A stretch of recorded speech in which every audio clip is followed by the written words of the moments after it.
आप भरोसा करें ना करें, आपका विश्वास अगर दृढ़ है, आपका भरोसा यदि दृढ़ है, तो शिव आपके करीब में है, भगवान शंकर आपके नजदीक में है। बस भरोसा टूटना नहीं चाहिए, भरोसा दृढ़ रहना चाहिए। भरोसा यदि पक्का है, रिटर्न बढ़ाओ, भरोसा यदि पक्का है, विश्वास यदि दृढ़ है, तो जीवन का सारा सुख अपना है, सारा सुख।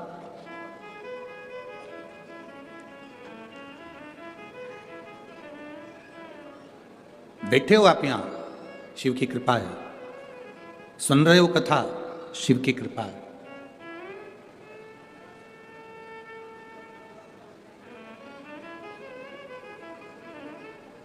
कभी अपने भीतर एक विश्वास को जब हम दृढ़ बनाते जाते हैं, एक भरोसे को पक्का बनाते जाते हैं, तो परमात्मा भी हमारे करीब में आना प्रारंभ कर देता है। विश्वास पक्का कब नहीं होता? जब हमारे भीतर थोड़ा सा अहम होता है। हमारे अंदर यदि अहंकार है, हमारे अंदर यदि अहम है, तो हमारा विश्वास दृढ़ नहीं होगा।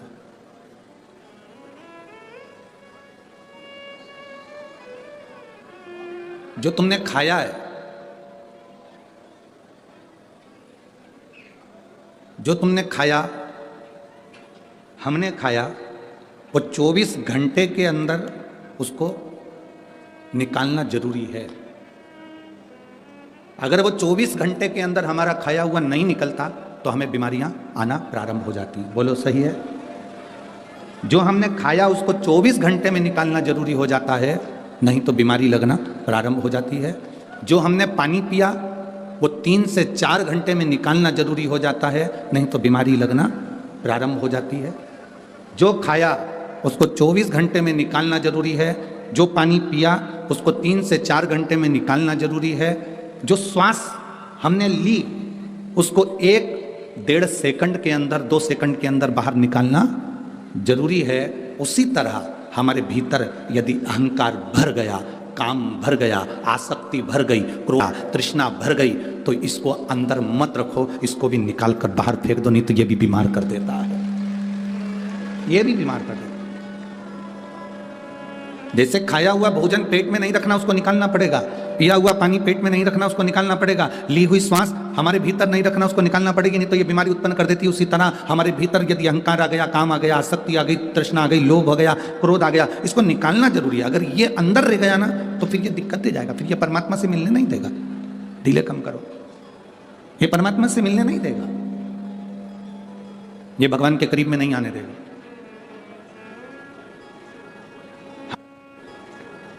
हमारे भीतर का अहम हमें बाहर छोड़ना। ये जितने भी असुर होते हैं ना, राक्षस, ये केवल अहम में रहते हैं। एक बहुत अच्छा चरित्र आता है स्कंद पुराण के अंदर। महेंद्रपुरम के एक राजा थे।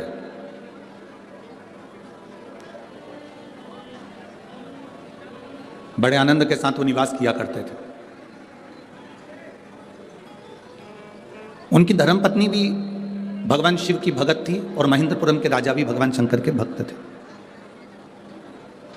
दोनों, पति भी और पत्नी भी शिव के भक्त थे। इन्होंने एक बार भी भगवान शंकर से कुछ नहीं मांगा। कोई जरूरी नहीं है कि आप शंकर के मंदिर में जाएंगे तो कुछ मांगना ही है आपको।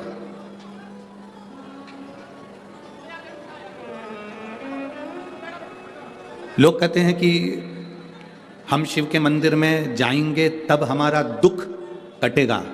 ये दुनिया के लोग कहते हैं कि हम शिव के मंदिर में जाएंगे तब हमारा दुख कटेगा। शिव महापुराण की कथा कहती है, जब तुम्हारे मन में ये आ गया कि शिव के मंदिर जाएंगे, उसी क्षण से दुख कटना प्रारंभ हो जाता है। जाने की तो बात दूसरी है। लोग कहते हैं हम शिव के मंदिर जाएंगे तब दुख कटेगा, हम शिव पुराण में जाएंगे तब दुख कटेगा।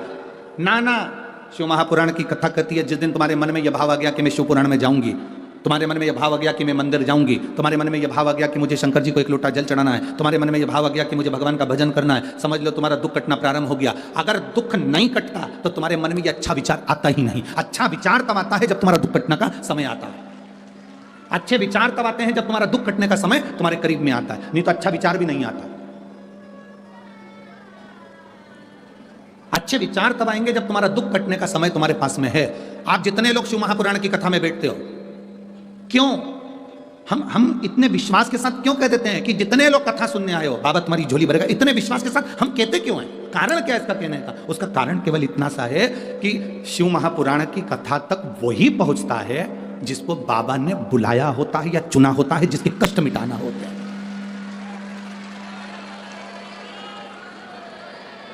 जिसके कष्ट मिटाना होते हैं उसी को बाबा यहां तक बुलाता है, नहीं बुलाता किसी किसी का पूरा बैग तैयार की तैयार रह जाता है और मालूम पड़ो कि वो तो जा नहीं पाती और उसकी जगह दूसरी चली जाती। बैग तैयार, गाड़ी में उसकी बुकिंग थी, सीट बुक थी, उसने कहा था मैं भी चलूंगी, पूरी तैयारी थी और घर में काम आ गया और नहीं जा पाई। अभी 16 तारीख से 20 तारीख तक कथा मुंबई में होना थी कल्याण में, पर किसी कारणवश नहीं हुई। वो कथा 40 गांव आ गई महाराष्ट्र में। 16 तारीख से 20 तारीख तक 2 बजे से 5 बजे तक वो कथा वहां पहुंचे। जिसके भाग्य में होगा, जिसके ललाट पे लिखा होगा, जहां बाबा को पहुंचना होगा वहां पहुंचेगा, वरना मुश्किल है, बहुत मुश्किल। एक मां बैठी है यहां,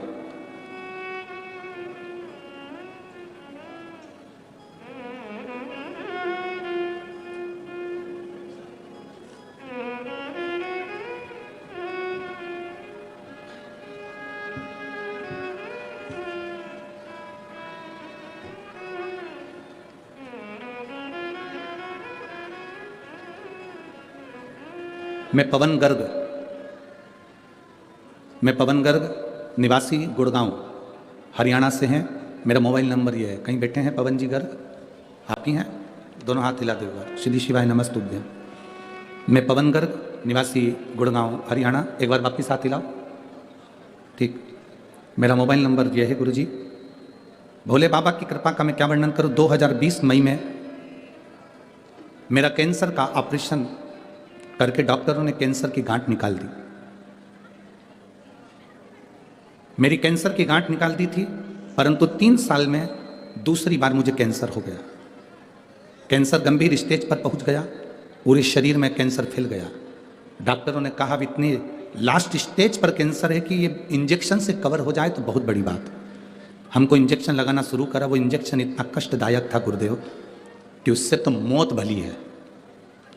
इतना कष्टप्रद वो इंजेक्शन था जो मुझे हर महीने 3 महीने में लगने लगा। गुरुदेव, इतनी बड़ी बीमारी और इतना तकलीफदायक बीमारी है कैंसर। बाबा भोलेनाथ से प्रार्थना करना गुरुदेव कि किसी के शरीर को बाबा ऐसा कष्ट ना दे, सब स्वस्थ रहें, सब निरोगी रहें। गुरुदेव, डॉक्टर ने कह दिया कि तुम कुछ दिन के मेहमान हो और तुम्हारा शरीर अब बेकार हो गया है, इसमें इंजेक्शन से भी काम नहीं पड़ रहा। तब किसी ने कहा कि शिवजी पर जल चढ़ाओ, मौका मिल जाए तो किसी को सीहोर भेज दो। सीहोर जाकर कुबेरेश्वर धाम से मांग कर कंकर शंकर रुद्राक्ष लेकर आ जाए, पूजन कर कर। हम उस रुद्राक्ष को लेकर आ गए और उस रुद्राक्ष को तांबे के कलश में गलाकर शिवजी को चढ़ाते हैं। गुरुदेव, कुबेरेश्वर धाम साधारण धाम नहीं, शंकर का कैलाश पर्वत ही है। वहाँ का कंकर शंकर स्वयं हमारा कल्याण करता है। हमने उसको गलाकर पानी पीना प्रारंभ करा। मैं बाबा को क्या वर्णन करूं गुरुदेव। बाबा ने मेरी लाज रखी। जो कैंसर मेरे पूरे शरीर में फैल चुका था, वो शिवजी पे चढ़े हुए जल और एक बेलपत्र से आज मेरी रिपोर्ट 0 आई है। इसलिए मैं बाबा को यहाँ नमन करने के लिए आया हूँ। गुरुदेव, ये कथा का पंडाल नहीं है। टीवी वाले भी इस लाइन को जरूर पढ़ना जो उस बच्चे ने लिखी है। जितने लोग एलईडी पर कथा पढ़ रहे हो या लेटर पढ़ रहे हो तो इस लाइन को जरूर पढ़ना। यह कथा का पंडाल नहीं है। आप लोग अगर आस्था चैनल पर कथा सुन रहे हैं तो टीवी पर भी पढ़ें। यह कथा का पंडाल नहीं, भोले बाबा का मेडिकल कैंप है, जहां जो आता है उसका कष्ट मिट ही जाता है। आप इसको एलईडी पर पढ़ें, आस्था चैनल पर पढ़ें। और गुरुदेव, यह साधारण सा कैंप नहीं है। टीवी के सामने बैठकर तो केवल हम थोड़ा सा उपचार लेते हैं, पर कथा के पंडाल में पहुंचकर हम पूरे ठीक होकर जाते हैं। ये शिव तत्व है, बाबा की भक्ति। आप ठीक है बाबू? हाथ हिला दो एक बार। श्री शिवाय नमस्तुभ्यम। बैठिए, बाबा की कृपा। एक बेलपत्र आपने मांगी है तो आजा, ले जा। और एक बेलपत्र वो जो बाबा जी खड़े हुए थे, उनके बेटे यहाँ बाजू में बैठे हैं ना, वो भी आ जाओ, एक बेलपत्र ले जाओ।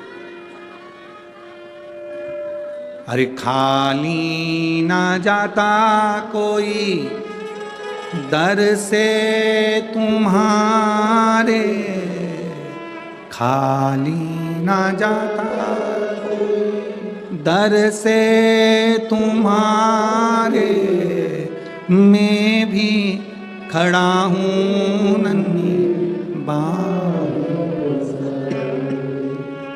अपने हृदय से लगा लो, लगा लो, गिरा जा रहा उठा लो, उठा लो, प्रभु अपने दर से अब तो ना टालो, गिरी जा रही हूँ उठा लो। ले ये आपके पिताजी को दीजिएगा। शंभु श्री शिवाय। स्वास्थ्य ठीक है उनका? बाबा का शिव तत्व को जानो। इन्हीं ने पत्र लिखा था कि हम कैसे विश्वास कर लें, क्या एक बेलपत्र और जल से क्या कैंसर मिट सकता है?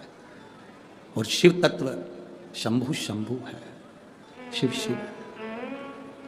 ए मेरी जीजियों, भटिंडा की मेरी बहनों, मेरी जीजियों, मेरे जीजाओं, मेरी बेटियों बेटाओं, मेरी माताओं, मेरे भाई मेरी बहनों, एक बात अपने भीतर उतार कर रखना। अभी आपको कहा था कि हम विश्वास से क्यों कहते हैं कि बाबा आपकी झोली भरेगा, क्योंकि बाबा उसको ही यहाँ तक बुलाता है जिसको उसको देना चालू करना होता है, करता ही नहीं। कथा मुंबई होने वाली थी, 40 गांव में हो रही है, मतलब 40 गांव वालों ने कोई पुण्य ज़्यादा किए होंगे और 40 गांव महाराष्ट्र वालों की कोई शिव भक्ति इतनी प्रबल हुई होगी। हम तो कहेंगे जो कथा करा रहे हैं 40 गांव में, उन्मेष जी पाटिल जी, जलगांव के सांसद जी, हम तो कहेंगे आपके भाग्य प्रबल हैं। श्रीमती संपदा ताई पाटिल जी, आपके भाग्य प्रबल हैं, इसलिए भोलेनाथ जी ने आपको चुना है। ऐसे कई प्रदेश, जम्मू है, हरियाणा है, दिल्ली है, ऐसे कई जगह के लोग कथा का इंतजार करते रहते हैं। बस हमारे क्षेत्र में कैसे भी एक बार आए। शिव महापुराण अपने प्रदेश में अगर एक बार आती है तो पूरे प्रदेश का कल्याण ही कर कर जाती है। सहज नहीं है, बस उस तक पहुंचना हमको है, उस तक जाना हमको। आपको ये आपकी प्रधानता है, ये आपकी श्रेष्ठता है, उसने चुना।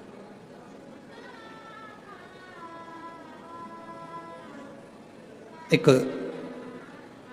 महेंद्रपुरम के राजा और रानी दोनों शंकर के भक्त थे, पर उन्होंने शिव जी से कभी कुछ नहीं मांगा था, केवल भक्ति करते थे शिव की, कुछ नहीं मांगा।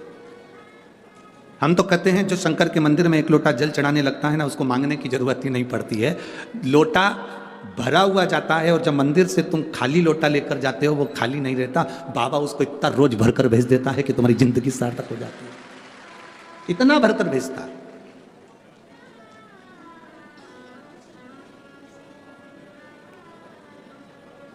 ये उसकी कृपा के बिना नहीं है, उसकी दया के बिना नहीं, उसने भेजा। शिव कथा कर रही है, महेंद्रपुरम के राजा ने शिव भक्ति करी, उनकी पत्नी ने भक्ति करी, कभी नहीं मांगा। अब बेटा जन्म लेने वाला है, महेंद्रपुरम के राजा की रानी गर्भ से है, गर्भित है।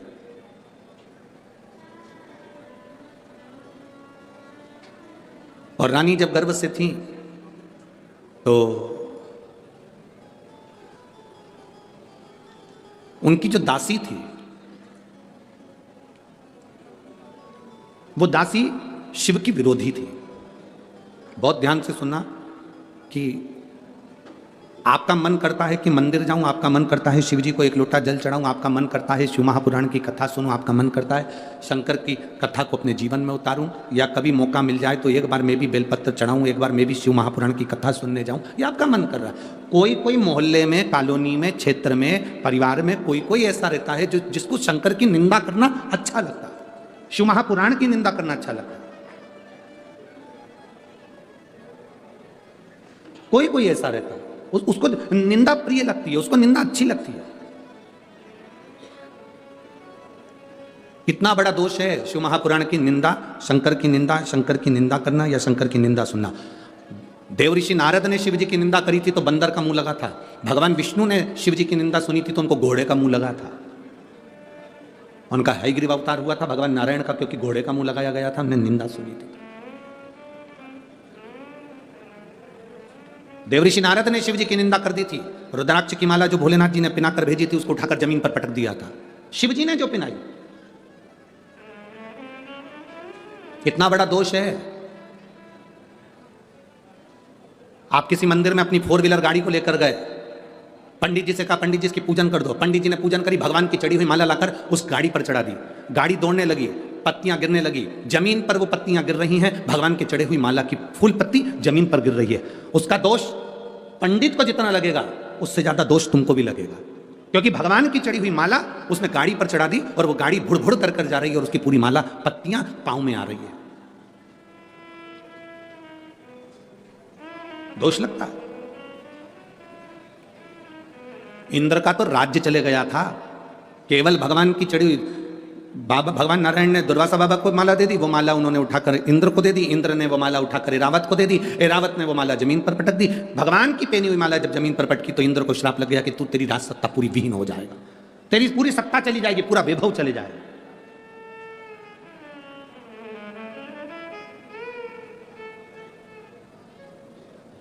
तेरा पूरा वैभव समाप्त हो जाएगा।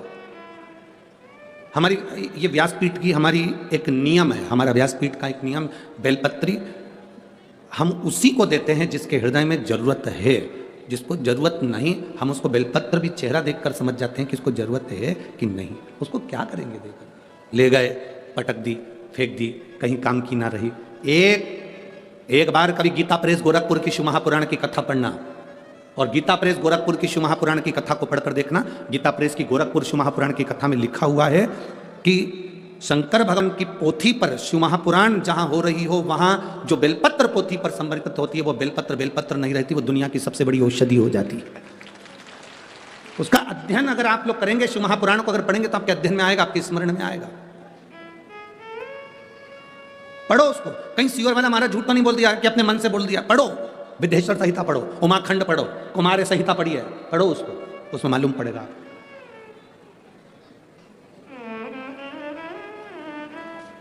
क्यों किसी तीर्थ में जाते हैं तो पवित्र कुंड में, पवित्र सरोवर में, पवित्र तालाब में स्नान करते हैं। क्यों तीर्थ में जाते हैं तो संतों के यहां, गुरु के यहां हम लंगर चखते हैं। क्यों? 5 स्टार होटल में, किसी तीर्थ में जाना तो 5 स्टार होटल में भोजन मत करना, ये हम पहले भी बोले हैं। किसी तीर्थ में जाना तो उस जगह पर लंगर हो रहा हो, लंगर चल रहा हो।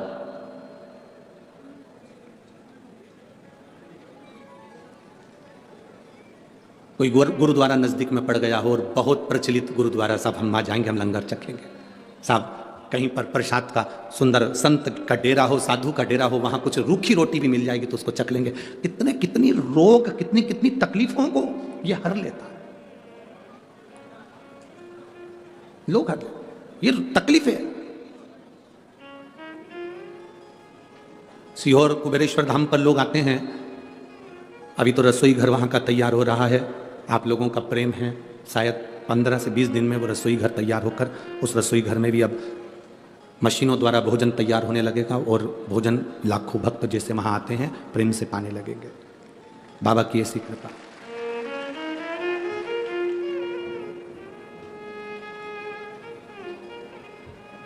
अब ठीक है पूरी तरह बाबा की स्वस्थ बाबा कराएगा।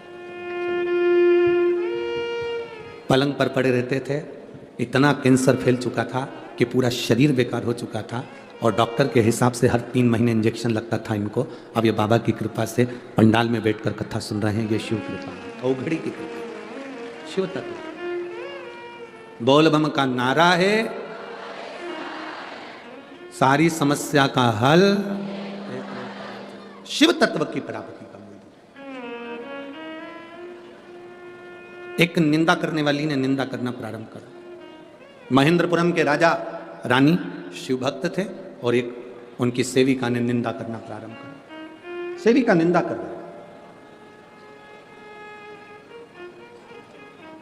गर्भ में बच्चा होना, गर्भ में संतान होना, तो थोड़ा ध्यान रखना कि गलत संगति से दूर रहना।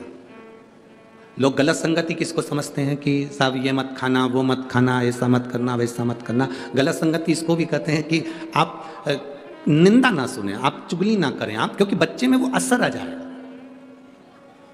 बच्चे में वो असर आ जाता है। एक बार हम कहीं कथा करने के लिए गए, और कथा करने के लिए गए तो वहाँ पर एक जजमान, उस समय बहुत पहले की बात है, 15-20 साल पहले की, तो वो जजमान उन्होंने कहा कि गुरुजी आपको हमारे घर आना ही पड़ेगा। अब 20 साल पहले की बात है, तो हम गए उसके यहाँ गए तो उसका एक 9 साल का लड़का, उसकी माँ ने सेब कतर के रखा, केला ला कर रखा, फल ला के रखे, उसका लड़का दौड़ कर आया, हमने तो खाया ही नहीं, उससे पहले वो सब खा गया। 9-10 साल का लड़का, 9 साल का। थोड़ी देर बाद उसकी माँ ने चांदी के गिलास में दूध भर कर रखा। चांदी का गिलास जल्दी गर्म हो जाता है, और दूध के कारण और ज्यादा गर्म हो गया। वो लड़का दौड़ कर आया, गटर गटर करके दूध पी गया। चलो कोई बात नहीं। उसकी माँ आंखों में आंसू भरकर हाथ जोड़कर कहने लगी, आपका अपमान हो गया गुरुदेव। हमने कहा कोई बात नहीं जीजी, अपमान तो चल जाएगा, पर एक बात पूछूं तेरे से, ये कैसे हुआ? इतना सा ये अपमान तो चल जाएगा अपनी जगह, पर तू इतना बता दे ये कैसे हुआ? उसने कहा गुरुजी, जैसे आप कथा करने आए हमारे गांव में, जब ये गर्भ में था, एक महाराज जी कथा करने के लिए आए थे, उन्होंने कह दिया था कि खूब सुंदरकांड का पाठ करो। मैं गर्भ के समय पर खूब सुंदरकांड पढ़ी, इतना पढ़ी कि एक दिन में 6-6 बार, एक दिन में 8-8 बार। हमने कहा जी फिर बस उसके बाद ये मेरा जो बेटा हुआ है गुरुजी, पेड़ पे चढ़ जाता, नीचे कूद जाता, बिल्डिंग से नीचे कूद जाता, आगे के बर्तन भगोने उठा लेता, हमको लगता है हमारे घर में हनुमान आ गया है। अब हम क्या करें गुरुजी, इसकी शांति का उपाय बताओ। हमने कहा हनुमान चालीसा पढ़ो। अब क्या कर सकते हो?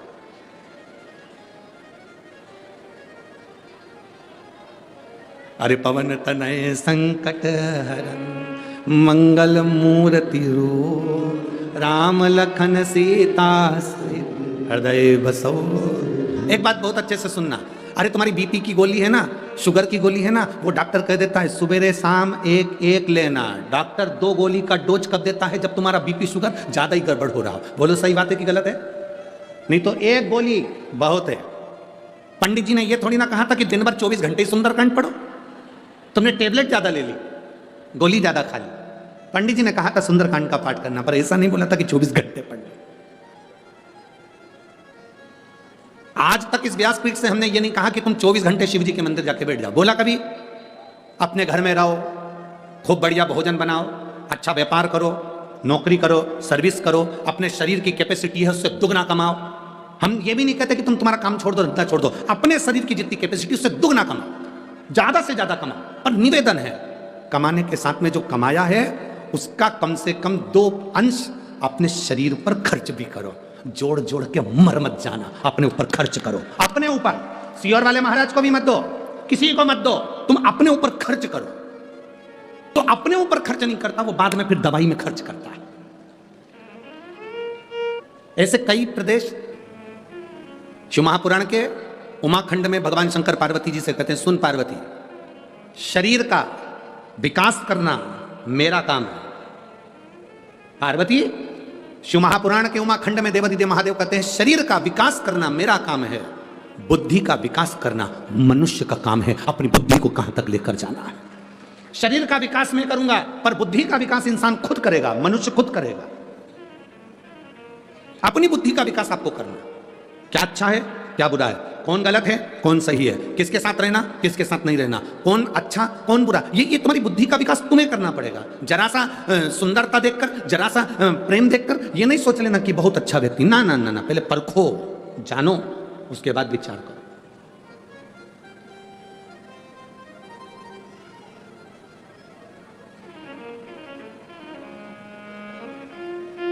और जब तक तुम परखोगे नहीं, जानोगे नहीं, तब तक जीवन का सुख पाने वाले नहीं हो महाराज। जीवन का सुख नहीं पा सकते। परखो पहले। जरा सी देर में कह दिया वो अच्छा व्यक्ति है, जरा सी देर में कह दिया वो बुरा व्यक्ति। ना ना ना, तुमने परखा भी? अभी तुम परखे हो? अभी तुमने जाना?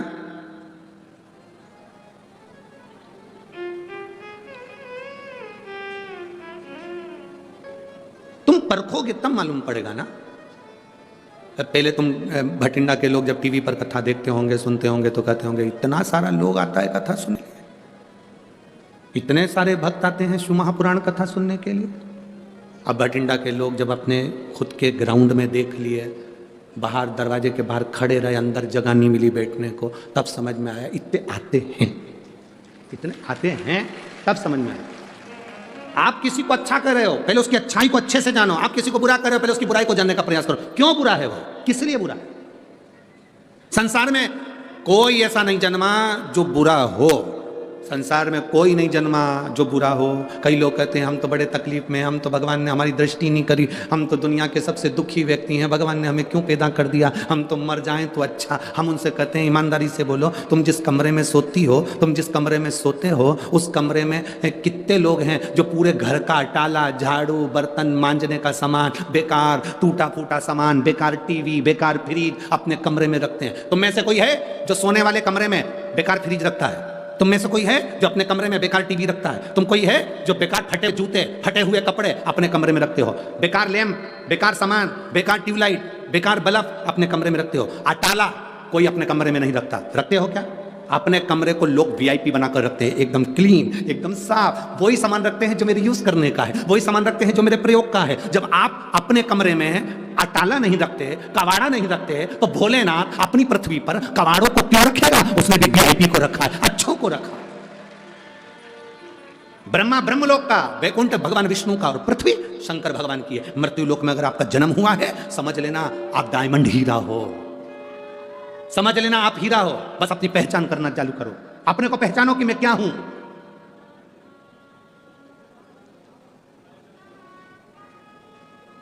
अपने आप को हम पहचान ही नहीं पा रहे हैं। हम कह देते हैं हम तो बहुत छोटे, हमारे सेठ जी हैं और हम तो बहुत छोटे। ना, काहे को छोटे? उसने जन्म दिया पृथ्वी पर तो हीरा बनाकर पैदा करा।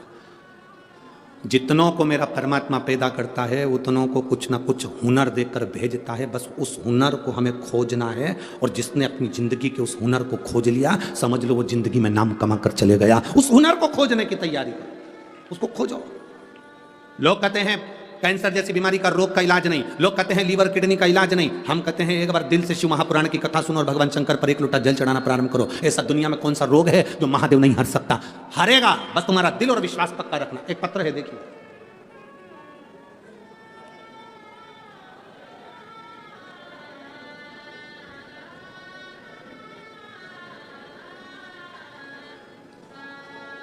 शंभु शरण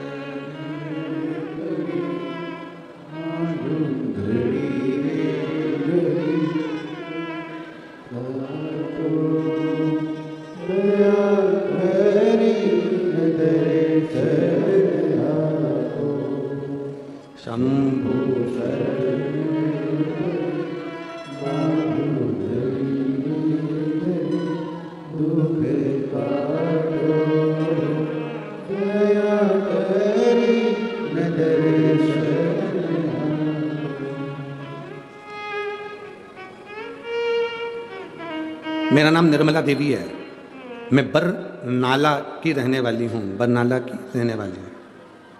कहीं बैठी हैं? कहा कहीं बैठी हो तो हाथ हिलाइएगा। मेरा नाम निर्मला देवी है, मैं बरनाला की रहने वाली हूँ। आपकी हैं? हाथ हिला दो एक बार। श्री शिवाय नमस्तुभ्यं। मैं बरनाला की रहने वाली हूँ गुरुजी, एक बार वापस हाथ हिलाओ। श्री शिवाय नमस्तुभ्यं। मैं भोले बाबा का क्या वर्णन करूँ? पूरे परिवार को परख लिया, पूरे रिश्तों को परख लिया, पर कोई साथ नहीं देता। देता तो बाबा ही है साथ। गुरुदेव, कर्जा ज़्यादा हो गया था,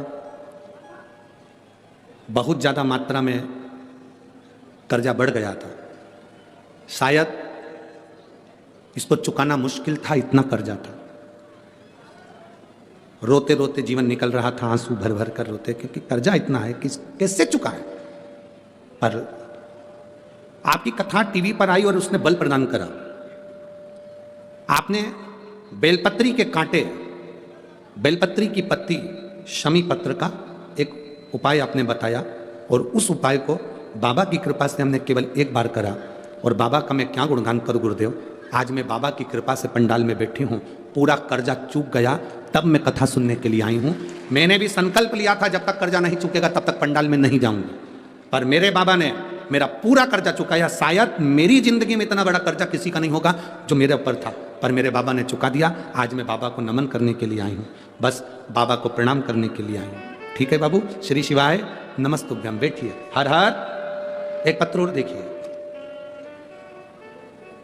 मेरा नाम राकेश कुमार, गांव मौजगढ़। मौजगढ़ है क्या? मौजगढ़, अबोहर, पंजाब। कहीं बैठे हैं? मेरा नाम राकेश कुमार, गांव मौजगढ़, अबोहर, पंजाब के निवासी हैं। कहीं बैठे हो तो हाथ हिला सकते हैं। पीछे हैं क्या? हाँ दिख गए हो। ठीक है, एक बार हाथ हिलाओ वापिस। ठीक है, गेंद बिल्कुल बाउंड्री पर है, देखिए। दिख गए? हाँ ठीक है, वापिस हाथ हिलाओ जी। हाँ दिख गए, ठीक है। श्री शिवाय नमस्तुभ्यम। अच्छी पिच मिली है। मेरे पिताजी को 26/11/2022 को बहुत तबीयत बिगड़ गई। डॉक्टर को दिखाया, पता चला कि पिताजी को कैंसर है, वो भी 3rd स्टेज का है। हम इलाज के लिए बीकानेर ले गए, इलाज चला, पर डॉक्टर के हिसाब से कोई गारंटी नहीं थी और धीरे धीरे कैंसर ने पूरे शरीर पर फैल चुका था। हालत इतनी बिगड़ गई कि डॉक्टर को फिर चेक कराया तो वो 4th स्टेज पर आ गया। डॉक्टर हमें बोला कि आप इनको ले जाओ, तुम्हारे पिताजी को वापस घर ले जाओ, केवल 2 से 3 दिन, इन्होंने पत्र में लिखा है, आप पढ़ेंगे, 2 से 3 दिन के मेहमान हैं, इनकी सेवा करो। हम उनको घर लेकर आ गए। गुरुजी बहुत दुखी हैं। जब बहुत दुखी हो गए, रास्ता नहीं नजर आया, तब पड़ोस की महिला हमारे पिताजी को देखने के लिए जब आई तो उन्होंने बताया कि आप शिव जी को 1 लोटा जल चढ़ाया करो, बेलपत्र खाया करो, शंकर जी पे चढ़ी हुई, कुंदकेश्वर महादेव का नाम लो, शिव जी का स्मरण करो, शंकर का गुणगान करो। हमने वैसा की वैसे करना प्रारंभ करा। गुरुदेव, बाबा बाबा है, 1 बेलपत्र और 1 लोटे जल में क्या ना जाने क्या है, आज तक समझे नहीं थे, पर शिव पुराण के माध्यम से समझ में आ गया। हमारे पिताजी अब धीरे धीरे जो पलंग पर पड़े रहते थे, उनका स्वास्थ्य ठीक होने लगा। बाबा का हम क्या गुणगान करें गुरुदेव। उनके शरीर में 4th स्टेज का कैंसर के साथ में एक गठान और हो गई, जो गठान 19 mm की थी। जब वो 19 mm की गठान का जांच प्रारंभ हुई, तब हम बाबा का जल पिलाते, बेलपत्र खिलाते, और फिर 15 दिन बाद हमने जांच कराई तो वो कैंसर की गठान 2 mm पर आकर रुक गई और बाबा की कृपा से अब उनको आराम है। हम यहाँ प्रणाम करने के लिए आए। ये शिव तत्व है। बैठिए बहन। हर हर महादेव। बैठिए।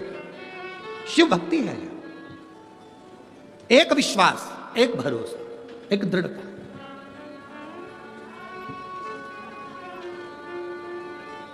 कोई कहता है कि हम कैसे मंदिर जाएं,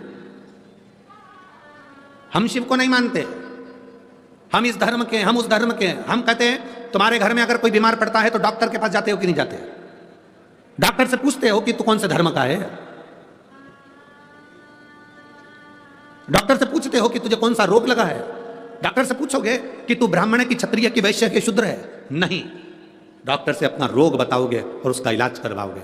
डॉक्टर कौन है भाई? इतना अपनी बुद्धि में बिठाना, तुम कोई भी हो, कोई भी धर्म के हो, अगर जीवन में तकलीफ है तो बिना संकोच के, आग लगे बस्ती में अपन रहो मस्ती में, 1 लोटा जल उठाओ और महादेव के पास पहुंच जाओ, शिव जी के पास पहुंच जाओ। दुनिया कहे कि कहने दो, जो बोले बोलने दो, अपशब्द बोले बोलने दो, ताना दे देने दो, आड़ा टेढ़ा बोले बोलने दो, तुम अपना फर्ज अदा करो। हमारे शरीर में अगर रोग है तो हमें शिव के द्वार जाना पड़ा।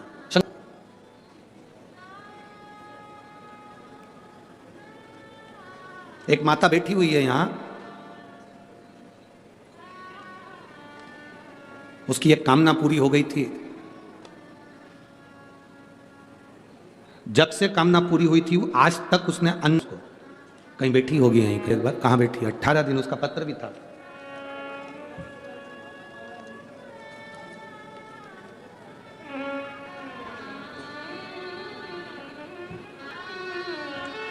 नाम तो इसमें नहीं लिखा है,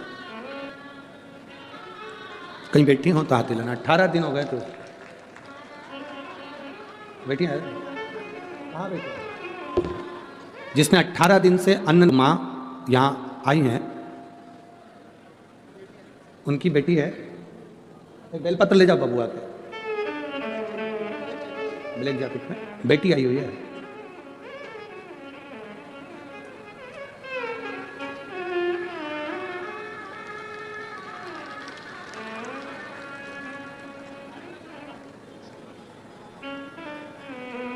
शंभु ने पड़ी मांगू घड़ी रे दुख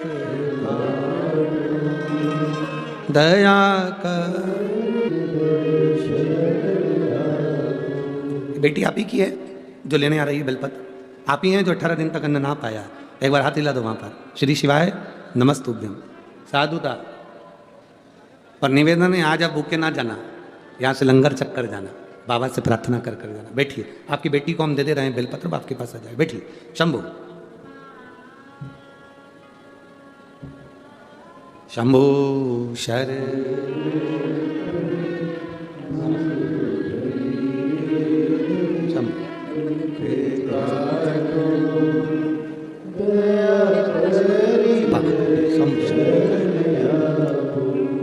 शिव तत्व कह रहा है, वो घड़ी है। आप जिस कामना से आए हो बाबा सुनता, श्रवण करता। निंदा श्रवण कर कर बेटे ने जन्म लिया, वो बेटे का नाम भानु कोपन हुआ। जिस बेटे ने जन्म लिया उसका नाम भानु कोपन हुआ। भानु महेंद्रपुरम के राजा के घर में लड़के ने जन्म लिया जिसका नाम भानु कोपन हुआ। वो भानु कोपन इतना तीव्र था क्योंकि शंकर और पार्वती का आराधना माता पिता ने करी थी, तीव्रता बहुत थी, पर बुद्धि में निंदा भरी हुई थी, इसलिए असुर प्रवृत्ति का था बड़ा तीव्र। सो रहा था, सूर्य की किरणें उसके ऊपर आ रही थी, उसको क्रोध आ गया, उसने अपना हाथ बढ़ाकर सूर्य को पकड़ लिया था हाथ में, इसलिए उस बच्चे का नाम भानु कोपन पड़ा। भानु सूर्य को पकड़ लिया था। अब सूर्य को पकड़ लिया, देवताओं सब घबरा गए, भास्कर देव कहां चले गए, सूर्य देव कहां गए, सब विनय करे। मालूम पड़ा कि सूर्य देवता को तो भानु कोपन ने पकड़ लिया। छोटे सा बच्चा जो पलना में सो रहा है, छोटा सा बच्चा जो पलने में सो रहा है, झूले में सो रहा है, उसने सूर्य देवता को हाथ में पकड़ कर रखा है। देवता आए छुड़ाने के लिए, कोई इसे छूटे ना, तब ब्रह्मा जी आए खुद छुड़ाने के लिए, छूटे ना। तब भगवान शंकर ने भानु कोपन के माता पिता से कहा कि सूर्य देवता को छुड़वाइए, इनको वर प्रदान करते हैं। पलने में झूलते हुए भानु कोपन को वर दिया। इंद्रदेव ने वर प्रदान कर दिया, ब्रह्मा जी ने वर प्रदान कर दिया, सब ने वर दिया। तो भानु कोपन को जो वर प्राप्त हुए, उस वर से भानु कोपन और तीव्र हो गया। बड़ा होने के बाद माता पिता तो शिव भक्ति में लीन होकर काशी में चले गए और इसने अपनी सत्ता का स्थापन कर लिया। सत्ता का स्थापन, अभी तक प्रजा में शिव भक्ति थी, अब वो शिव भक्ति समाप्त। अब केवल अहम, अहंकार, क्रोध, लोभ, आसक्ति, वासना, तृष्णा, केवल यही, केवल ये मेरी जीजियों और मेरे जीजाओं, जितने लोग आस्था चैनल पर कथा सुन रहे हैं, जितने फेसबुक यूट्यूब पर कथा सुन रहे हैं, जितने इस पंडाल में कथा सुन रहे हैं, जितने पंडाल के बाहर कथा सुन रहे हैं, ध्यान लगाकर स्मरण करना। अगर भगवान का नाम जाप हो रहा है, तुम्हारे घर में रोज सुबह शाम दीप लग रहा है, तुम्हारे घर में रोज सुबह शाम अगरबत्ती लग रही है, तुम्हारे घर में रोज सुबह शाम सत्संग हो रहा है, तुम्हारे घर में रोज प्रतिदिन भगवान का भजन हो रहा है, चाहे नाम निकले, चाहे भजन हो, चाहे मुख से श्री शिवाय नमस्तुभ्यम निकले, चाहे जो नाम निकले, राम हो, कृष्ण हो, तुम्हारे मुख से जो भगवान का नाम निकले, अगर तुम्हारे घर में निकल रहा है तो समझ लेना अभी तक तुम्हारे घर में शुद्ध लक्ष्मी आ रही है, जिससे हमारे घर में भजन हो रहा है। अगर तुम्हारे घर में रोज भगवान का भजन होता था, रोज नाम जाप होता था, रोज दिया लगता था, रोज भगवत नाम होता था, सत्संग होता था, धीरे धीरे धीरे धीरे ये समाप्त हो जाए, काम में इतने बिजी हो जाओ कि ये सब चीजें समाप्त हो जाए, तो समझ लेना कि अब लक्ष्मी ठीक नहीं आ रही, लक्ष्मी ठीक नहीं। एक विचार करिएगा, एक राजा के महल के पास में एक व्यक्ति रहता था, उसके पास में बहुत अच्छी कमाई होती थी। अच्छी कमाई होती थी तो उसने सोचा मैं करूं क्या, इतना सारा धन आता है, मैं क्या करूं। उसने अपनी पत्नी से पूछा कि मैं अगर मैं पैसा इकट्ठा करके रखूंगा तो चोर चुरा के ले जाएंगे, सोने की ईंट रखूंगा तो चोर ले जाएंगे, चांदी की ईंट रखूंगा तो चोर ले जाएंगे, अब मैं करूं तो करूं क्या। पत्नी बड़ी समझदार थी। ना जाने लोगों को क्या हो जाता है जो पत्नी को समझदार नहीं समझते।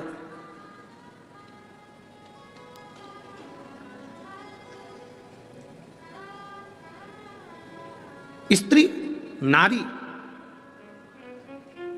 अपने पति को, अपने पिता को, अपने पुत्र को, अपने घर को कभी डूबता हुआ नहीं देख सकती, वो बल उसमें है। कुछ भी करेगी, और अपने पति को, अपने परिवार को, अपने बच्चों को डूबता हुआ नहीं देख सकती। जो व्यक्ति वहां नजदीक में रहता था वो पत्नी से पूछा कि सोने की ईंट बनाएंगे चोर ले जाएंगे, चांदी की ईंट बनाएंगे चोर ले जाएंगे, अब अपन करें क्या? पत्नी ने कहा एक काम करो, कोड़ियां ले आओ। कोड़ियां जानते हो आप लोग? जानते हैं ना कोड़ी? कई लोग उसको खेलते हैं और कई लोग उससे खेलते हैं, कई लोग उस कोड़ी को हाथ में बांधते हैं, कई लोग पाँव में बांधते हैं। कोड़ी, हाँ। पति ने पूछा इस कोड़ी का करेंगे क्या? तुम तो लाला के रख लो, जब देखा जाएगा, तुम तो रखो। पत्नी के कहने से पति कोड़ी लाला कर बोरों में भर भर कर, जोलों में भर भर कर, बेगों में भर भर कर रख दिया, पूरा घर भरा गया। एक दिन राजा बढ़ गया कि इसका एक ही इलाज है, बाजार से कोड़ी लाओ, कोड़ी में आग लगाओ, उसकी राख तैयार करो, शरीर पे लगाओ, राजा का शरीर ठीक हो जाएगा। अब नगर में देखा तो कोड़ी नहीं, महल में देखा तो कोड़ी नहीं। कोड़ी कहां गई? कहा वहां बिकती है। बाजार में गए तो एक भी कोड़ी नहीं। सवेरे सवेरे ये आ जाता, पूरी कोड़ी खरीद कर लिया आता। मालूम पड़ा कि कोड़ी नहीं बाजार में। कहां गई? व्यापारियों से पूछा तो कहा एक व्यापारी आता है, वो पूरी कोड़ियां भर कर ले जाता है खरीद के। अच्छा, उसका एड्रेस दो। एड्रेस पाया, वहां पहुंच गए। ए भैया, राजा बीमार पड़ा है, कोड़ियां चाहिए, देव जरा। उसने कहा महाराज कोड़ी देने में मना, वो कोड़ी हमारे पैसे की है, हमने खरीदी है। भले तुमने खरीदी है पर कोड़ियां देना पड़ेगी, लाओ जल्दी से निकाल कर, वरना तुम्हें कारागार में डाल देंगे। द्वारपालों ने बारदान पकड़ कर रखा। कोड़ी वाला व्यक्ति अंदर गया, वो बेचारा थाली में कोड़ियां भरता, लेकर आता, कोड़ियों पर हाथ फेरता, डाल देता, फिर अंदर जाता, फिर लाता, कोड़ियों पर हाथ फेरता, फिर उनके बैग में डाल देता, झोले में डाल देता। इतने में द्वारपालों ने कहा एक बार में पूरी कोड़ी उठाकर क्यों नहीं लिया था? बार बार कोड़ी ला रहा है, हाथ फेर रहा है, डाल रहा है, क्या कर रहा है ये कोड़ियों पर हाथ क्यों फेर रहा है? उसने कहा भैया मैं कोड़ियों पर हाथ इसलिए फेर रहा हूं, इसमें से वो कोड़ी ढूंढ रहा हूं, ऐसी कौन सी कोड़ी आ गई जो मेरी इतनी सारी कोड़ियों को लेकर जा रही है, उस कोड़ी को ढूंढने का प्रयास कर रहा हूं। हमारे घर में भी एक कोड़ी कोई ऐसी आ जाती है, 1 रुपया कोई ऐसा आ जाता है कि हमारे घर के रखे हुए पूरे धन को ले जाता है। और हमारे यहाँ कोई 1 रुपया ऐसा आ जाता है जो हमारे भटिंडा में शिव महापुराण की कथा करवा देता है। उस धन को पहचानो कि वो धन कौन सा है। एक धन ऐसा आया कि पूरा बर्बाद कर दिया, एक धन ऐसा आया कि पूरा ले जाकर कहीं ना कहीं बर्बाद हो गया, एक धन ऐसा आया कि पूरा बर्बाद हो गया, और एक धन ऐसा आया कि हमारे घर में सत्संग करा दिया, भजन करा दिया, लंगर लगवा दिया, भगवान की भक्ति करा दी। वो धन, वो कोड़ी कौन सी है? सत्य की कोड़ी आएगी, अच्छी कोड़ी आएगी तो अच्छा काम कराएगी, बेकार कोड़ी आएगी तो बेकार काम कराएगी। श्रेष्ठ कर्म। ये श्री हरिओम शंकर चरण पादुका सेवा दल, माँ वैष्णो सेवा मंडल, अग्रवाल मारवाड़ी परिवार सभा, श्री महादेव अमरनाथ यात्री सेवा संघ, ये लोग सेवा करने में लगे हुए हैं। कोई चारों तरफ कोई लंगर चला रहा है, और भी लोग हैं। केवल ये नाम से मतलब ना नहीं रखो कि इनके नाम आए हैं तो इनसे मतलब ना, ऐसे और भी सेवा दल लगे हुए हैं, और भी लोग लंगर चला रहे हैं, कोई चाय पिला रहा है। आप में से भी कई माताएं ऐसे चाय भर कर ले आती हैं, 2-4 कप ले आती हैं, धीरे से अपने आसपास वाली को पिला देती हैं, ठंड पड़ रही। आप में से कई लोग ऐसे हैं, एक कोई सेवा चला रहा है, वो गर्म पानी पिला रहा है लोगों को, गर्म पानी। और मैं यजमान श्री अमरजीत जी मेहता जी को भी धन्यवाद दूंगा। किसी की चप्पल खो गई, उनके लिए चप्पल का व्यवस्था कर दी। किसी का मोबाइल खो गया, उनकी मोबाइल की व्यवस्था कर दी। किसी को कुछ तकलीफ है, तुरंत एम्बुलेंस आई। कल वो एक बच्चा बाहर रह गया, उसके मम्मी पापा अंदर आ गए, छोटा सा बच्चा रो रो के बिलख रहा था। वो अमरजीत जी मेहता जी के बेटे बाहर घूम रहे थे, वो पदम, उनको मालूम पड़ा, वो बच्चे को गोदी में लेकर, जब तक वो बच्चे से अपने माँ बाप को नहीं मिलवा दिया तब तक वो पदम कथा सुनने नहीं बैठा और घूमता रहा और उसको मिलाने के लिए लगा रहा। श्रेष्ठता इसी को कहते हैं। आपके घर में अगर 1 रुपया अच्छा आया है तो सत्य मार्ग पर लग रहा है। आज ये सेवा दल सेवा कर रहे हैं, इतने ये लगा हुआ है। श्री महादेव अमरनाथ यात्री सेवा संघ, अग्रवाल मारवाड़ी परिवार सभा, माँ वैष्णो सेवी मंडल, हरिओम शंकर चरण पादुका सेवा दल, और भी ना जाने कितने कितने लोग जिनका नाम यहाँ नहीं पहुंचा। कोई चाय पिला रहा, कोई गर्म पानी पिला रहा, कोई दूध पिला रहा, कोई बिस्कुट खिला रहा। कई तो पुलिसकर्मी भी, उनकी भी वीडियो बहुत चल रही है, पुलिसकर्मी भी हलवा सी खिला रहे। कितनी सेवा करिए भाई, समझ लेना। आपके यहाँ 1 रुपया 1 कौड़ी अच्छी आई थी जो इस शिव महापुराण में तुमने लगाई, अच्छी जगह पर लगाई, तो तुम्हें खुशी होना चाहिए कि वो अच्छी जगह लगी है। ये तुम्हें प्रसन्नता होना चाहिए, ये खुशी होना चाहिए कि वो श्रेष्ठ जगह पहुंची है। गलत जगह जाए तो समझ लो कि फिर वो गलत जगह लग गई है, गलत जगह। और महाराज